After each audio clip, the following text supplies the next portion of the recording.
Testing natin sample.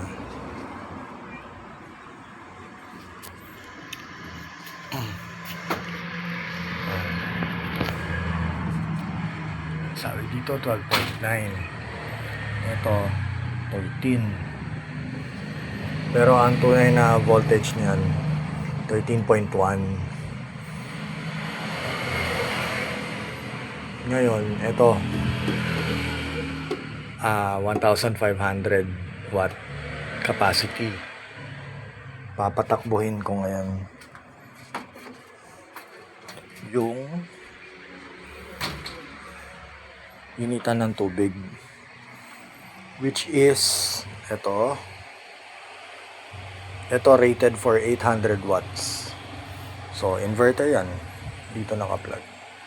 Kasi ang naka-plug dito exhaust fan lang tsaka yung capacitor para makatulong sa yung pag-flicker ng pag, 'di ba, pag bumabagsak yung voltage biglang mag-flicker ganun. So tumutulong 'yan.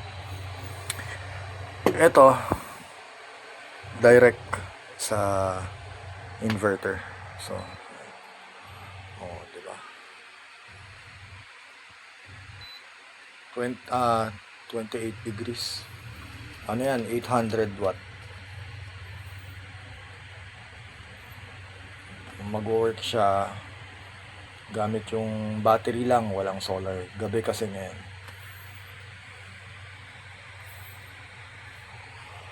Diba? Ayan na, tumataas ng temperature. 30, 31, hanggang sa kumulo yan. Kumulo ng kumulo. Ang voltage drop, normally pagka ganyan malalaki ang load, magda-drop talaga battery mo na mga 13 point something kanina eh. Siguro mga 12.8 ganun. Check ko. Yan, 12.6. Normal yan. Tapos babalik ulit siya ng 13 something after. Eh, dito nga 11.3 lang. Ang gamit ko ito 1,500 kasi 800 lang naman yung pinapatakbo niya. So balikan natin. Yan, naka-on yung fan.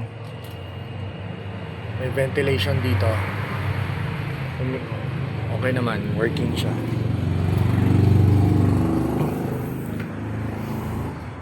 Balikan ko to.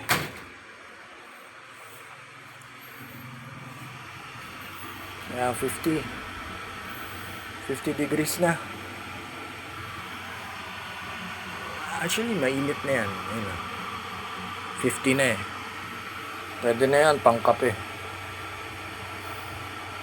54. Pero sige, gawin kong 100.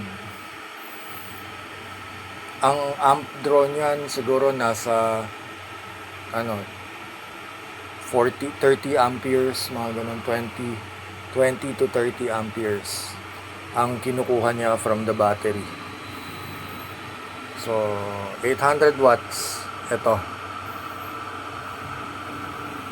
Hindi ko ginagamit ang Meralco. Kung sa Meralco ko to ginamit, 800 watts, laki ng bill, sigurado yan. Lalo na to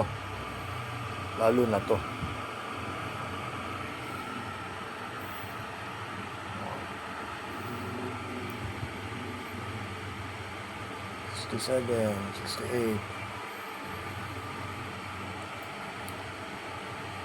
69, 70, 70 na.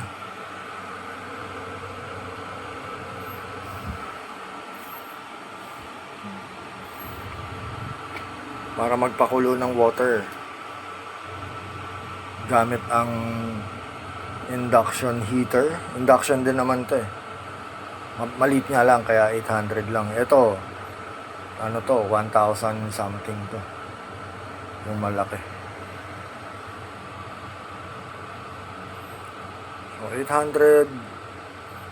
Mamaya, after nyan, yung ref, patatakbuhin ko yung ref.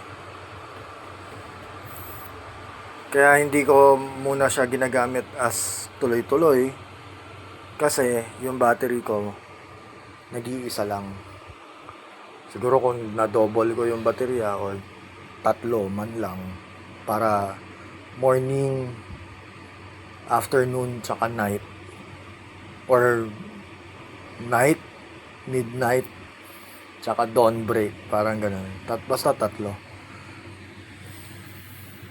Yan na, 92, 93, 4. Kulong-kulo na siya. 96, 7, 98, 99, and 100. Patay. Toot. Ayan. So, pwede ko na siyang patayin. Mainit na. Pwede na magkape. Coffee ako mamaya. So, balik tayo. Balik ako pala dun sa inverter. So, 12.8. 12.8. Kaya, di ba? Hindi naman siya ganun kalaking drop. Eto, magsa-stabilize pa yan, babalik pa yan sa 13. Kasi 8, magna 9, tapos 13. So, ganun lang.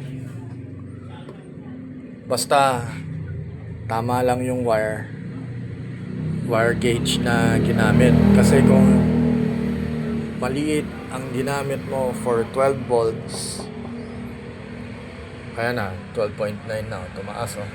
12.9, 12.8 kanina. Tataas pa ulit yan, magiging 13 pa yan. Dito 12.8. Dito 12.9. Okay. Ayan, may hot water na ako doon without using Meralco. Galing.